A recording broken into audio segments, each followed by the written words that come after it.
ध्यान से सुनो।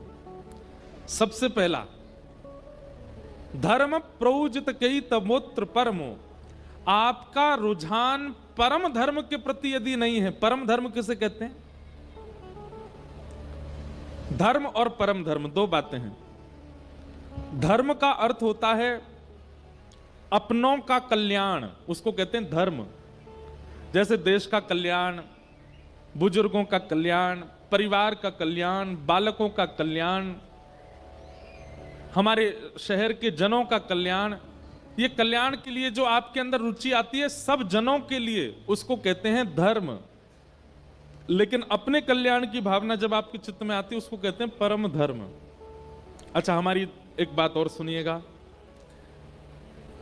आत्म कल्याण में कहीं आप लोग इसको गलत अर्थ में मत ले जाइएगा। आत्म कल्याण में कई लोग सोचेंगे शायद महाराज जी ऐसा कहना चाह रहे हैं दूसरों को धन देकर के सहायता करना, दूसरों का विवाह करा देना, किसी गरीब को भोजन दे देना, ये तो धर्म है, और धन का प्रयोग अपने लिए करना ये परम धर्म है। ऐसा मत लगा लेना।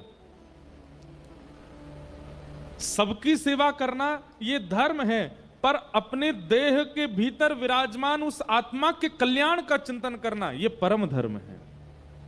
समझ में आई बात?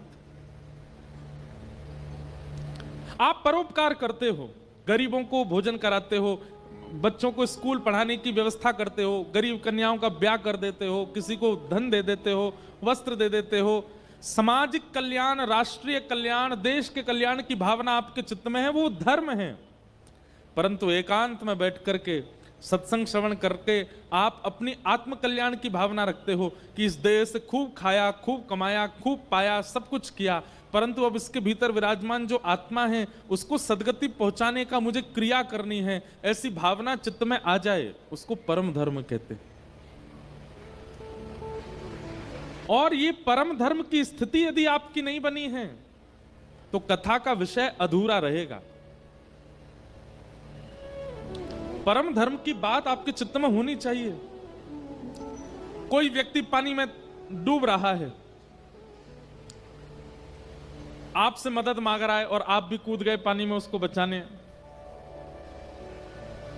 पता चली आपको तो तैरना ही नहीं आता था और दूसरे को बचाने के लिए आप कूद गए। बाद में पता चला कि आप बच के आ गए, वो चला गया। क्यों? आपको खुद तैरना नहीं आता था, आप जैसे कूदे उसी के ऊपर चढ़ गए बचने के लिए, बेचारा डूब गया, मर गया। कहने का बात क्या है? जब तक स्व कल्याण की भावना चित्त में नहीं आएगी आप दूसरे का हित कैसे करोगे? स्वयं को तैरना नहीं आता तो डूबते हुओं को कैसे बचाओगे?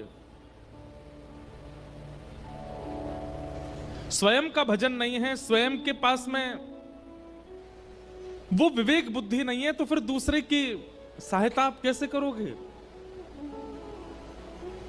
श्रीमद् भागवत सुनते समय बाहर भले ही चाहे आपकी जो योजना हो, पर यहां बैठते ही आपके चित्त में यह भावना आनी चाहिए कि इस कथा से मैं अपनी आत्म कल्याण का बोध ग्रहण करूं। यह भागवत का विषय है। दूसरी बात, अधिकारी। भागवत का अधिकारी कौन है? तो कहते हैं निर्मत सराणाम सताम, जिसके चित्त में मात्सर्य दोष नहीं है। मात्सर्य दोष मतलब ईर्ष्या। मैं हर कथा में एक बात कहता हूं, ठाकुर जी क्रोधी को मिल जाएंगे, ठाकुर जी लोभी को मिल जाएंगे, ठाकुर जी एक बार को कामी को भी मिल जाएंगे, भोगी को भी मिल जाएंगे, लेकिन ईर्ष्यालु को कभी नहीं मिल सकते। काम, क्रोध, लोभ, द्वेष, अभिनिवेश, अहंता, ममता, चिंता आदि जैसे दोष यदि आपके चित्त में हैं तो भी आप भगवत सन्मुख हो सकते हो, लेकिन आपके चित्त में यदि ईर्ष्या का दोष है ठाकुर जी कभी प्राप्त नहीं कर सकते। आप ईर्ष्यालु मत बनिए। और ईर्ष्या का दोष यदि चित्त में है, कहीं लिखिए उसको, किन किन से ईर्ष्या हो रही है, कब कब हो रही है, सब नोट डाउन करो। जैसे अपना कई लोगों को ब्लड प्रेशर होता है या शुगर होता है, वो मॉनिटर करते हैं ना, नाश्ता से पहले कितना शुगर था, भोजन के बाद कितना हमारा शुगर हो गया, ब्लड प्रेशर सुबह कैसा था, रात में कैसा है। ऐसे लोग मॉनिटर करते हैं और मॉनिटर करके फिर डॉक्टर को दिखाते हैं, तो डॉक्टर उसके अनुरूप प्रिस्क्रिप्शन लिखता है, दवाई देता है और आपका वो रोग ठीक होने लग जाता है। ठीक वैसे ही एक नया तरीका है, अपना के देख लीजिएगा, थोड़ा लाभ तो आपको मिलेगा। काम, क्रोध, लोभ, द्वेष आदि आदि आदि जो अवगुण है उनको नहीं, केवल ईर्ष्या को मॉनिटर कीजिए। कब कब ईर्ष्या होती है, किसको देख के ईर्ष्या होती है और कैसी बातें सुन के ईर्ष्या होती है। ईर्ष्या अधिकतर कब होती है, जब किसी की प्रशंसा बहुत ज्यादा हो रही हो, कोई हमसे ज्यादा सुंदर हो, कोई हमसे अच्छा पहन के आ गया हो, कोई हमसे ज्यादा कमा रहा हो, कोई हमसे अच्छा खा रहा हो। इन सब स्थितियों में ईर्ष्या होती है। ईर्ष्या को मॉनिटर कीजिए। और आज की डेट में तो पेन कॉपी लिखने की जरूरत नहीं, फोन है सबके पास। आप हमारी बात को मान लीजिए, 15 दिन में आपकी ईर्ष्या खत्म होगी। ईर्ष्या को मॉनिटर कीजिए। कब कब ईर्ष्या होती है, अब हुई, ये सामने से ये आ रहे थे, इनको देख के हुई। वो बगल में दुकान वाले हैं, उनकी इस बात को सुनकर के ईर्ष्या हुई। परिवार के इस व्यक्ति की बहुत प्रबलता देख करके मुझे ईर्ष्या हुई।